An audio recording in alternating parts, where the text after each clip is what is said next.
السلام عليكم ورحمة الله وبركاته. ازيكم يا اخواتي؟ عاملين ايه؟ كل سنة وانتم طيبين. بصوا بقى، النهاردة هنعمل فطار كده بسيط. انا هعمل لوبيا، وهعمل لحمة معاها. هعمل لوبيا باللحمة وهعمل كمان جنبها رز. بس النهاردة انا هوريكم طريقتي في عمل اللوبيا باللحمة. تمام. اول حاجه هعملها دلوقتي، اللوبيا دي انا نقعتها كده شويه زي ما انتم شايفين.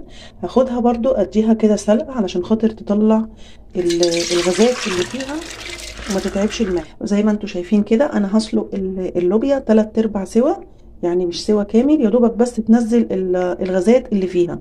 ما ينفعش انك تنقعيها وبعد كده تطبخيها على طول، لا لازم تديها غلوه كده على النار. تمام.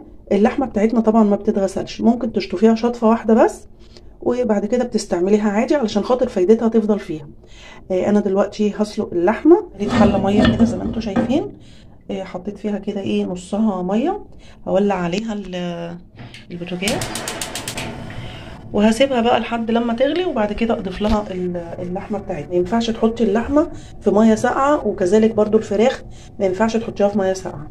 تمام. انا هغلي الميه وبعد كده اضيف اللحمه، وهنشوف هنعمل تاني مع بعض ايه. زي ما انتم شايفين كده الميه اهو بتغلي. انا هضيف لها بقى مش هضيف حاجه كتيره، يعني بصلايه او بصلتين كده صغيرين، ورق لوري وجزرايه كده صغيره. تمام.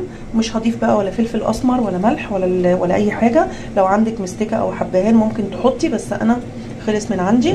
وكمان ممكن احط كمان طماطمايه. هضيف بقى اللحمه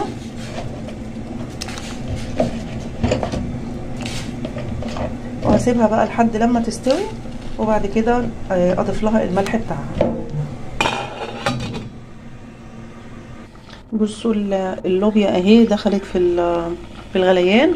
انا هطفي عليها النار وهسيبها 3/4 سوا بس، وهسيبها تكمل سواها مع اللحمه في الصلصه. تمام. لان اللحمه برضو هخليها 3/4 سوا، يعني مش هتكون مستويه السوا الكامل.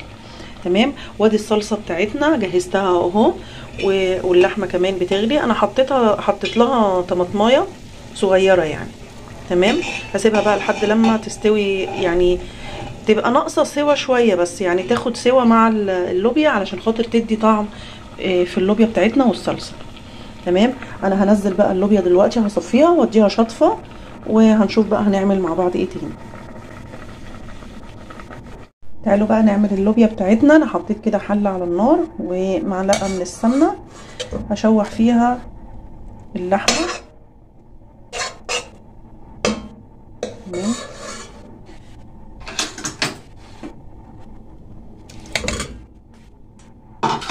هشوح اللحمه كده في معلقه من السمنه. هحط لها كمان معلقه من الزيت، هديها بس تشويحه كده. هحط لها بقى فلفل اسمر، ونص معلقه كده من 7 بهارات، وورقتين لوري، ومعلقه كمان من الثوم. هنحط كله كده مع بعض.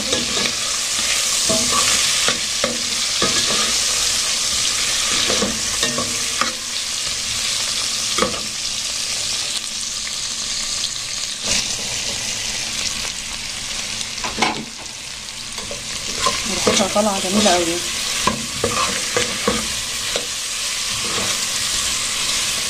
تمام. طبعا برضو الملح هنحطه اخر حاجه. ممكن بقى نضيف كمان مكعب مرقه لحمه لو حبيتي، يعني تحطيها، ما حبيتيش مفيش مشكله. انا هحط مكعب مرقه لحمه. نقلب كله كده. تمام. هنضيف بقى اللوبيا. دي طريقتي في عمل اللوبيا باللحمه. تمام. هديها تشويحه كده. طبعا زي ما اتفقنا الملح اخر حاجه. هحط لها كمان معلقه صغيره من الكمون، وربع معلقه من السكر علشان خاطر حموضه الصلصه. واحط لها كمان معلقه من الشطه للناس اللي بتحبها حراقه، وممكن تضيف لها كمان قرن فلفل اخضر، بيديها برضو طعم وبيديها ريحه حلوه. تمام. معلقه شطه اهو، معلقه كمون، معلقه صغيره يعني. وحطيت لها كمان ربع معلقه من السكر، بس ما عرفتش اصورها، فكرت الكاميرا مفتوحه يعني. تمام. هنشوح كل ده كده مع بعض، اللوبيا تاخد من طعم التوابل اللي موجوده مع اللحمه والبصل. تمام. هنضيف بقى دلوقتي الصلصه بتاعتنا. بسم الله.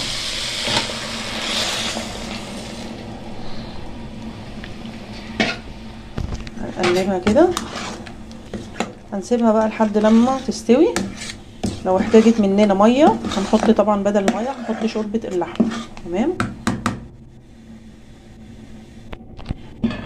ودي شوربه اللحمه اهي معانا، لو احتاجنا هناخده منها للوبيا. بصوا انا قطعت قرن صغنن كده من الفلفل الاخضر الحراق، بحب اضيفه مع اللوبيا. تمام. بيديله طعم حلو قوي.